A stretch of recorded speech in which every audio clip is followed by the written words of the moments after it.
നാവ് വരണ്ടു പോകുന്ന നല്ല ചൂടുള്ള ഫെബ്രുവരി മാർച്ച് മാസങ്ങളിലാണ് ഈ തവണ റമദാൻ വന്നത്. വലിയ പ്രയാസത്തോടു കൂടിയായിരിക്കാം ചിലപ്പോൾ പലരും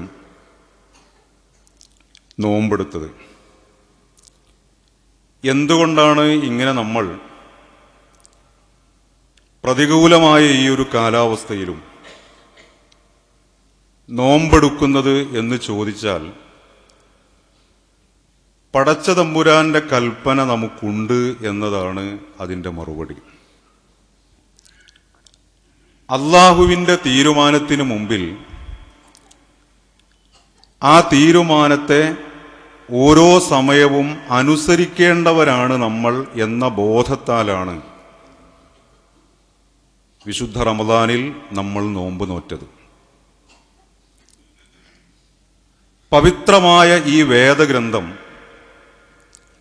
വിശുദ്ധ ഖുർആൻ നിങ്ങളിലേക്ക് അവതീർണമായ ഈ മാസത്തിൽ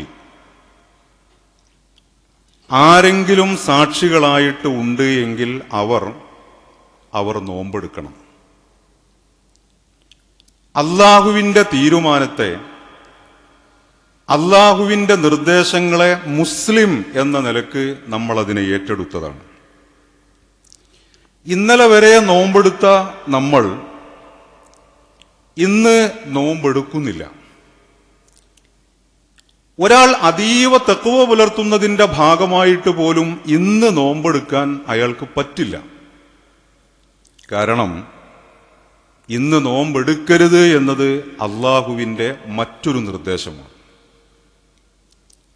ശവ്വാലിൻ്റെ മാസപ്പിറവി കണ്ടത് മുതൽ നമ്മൾ ആഘോഷത്തെ വരെ ഒരു ആരാധനയായി സ്വീകരിക്കുകയാണ്.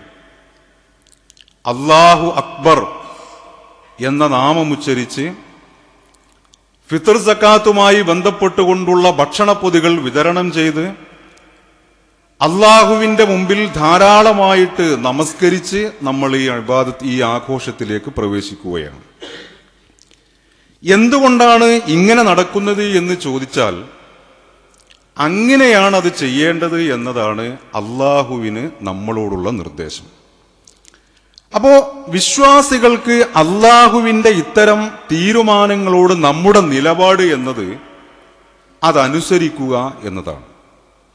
കഴിഞ്ഞ ഒരു മാസക്കാലം വളരെ മനോഹരമായി അല്പം ത്യാഗം സഹിച്ച്, അല്പം പ്രയാസം സഹിച്ചിട്ടാണെങ്കിലും പകലുകളിൽ ദീർഘമായി നോമ്പെടുക്കുവാൻ, റമദാനിന്റെ രാത്രികളിൽ ദീർഘമായി വിശുദ്ധ ഖുർആൻ പാരായണം ചെയ്ത് അള്ളാഹുവിന് വേണ്ടി നമസ്കരിക്കുവാൻ നമ്മൾ തയ്യാറായത്, അത് നമ്മളുടെ ഒരു ജീവിത നിലപാടാണ്.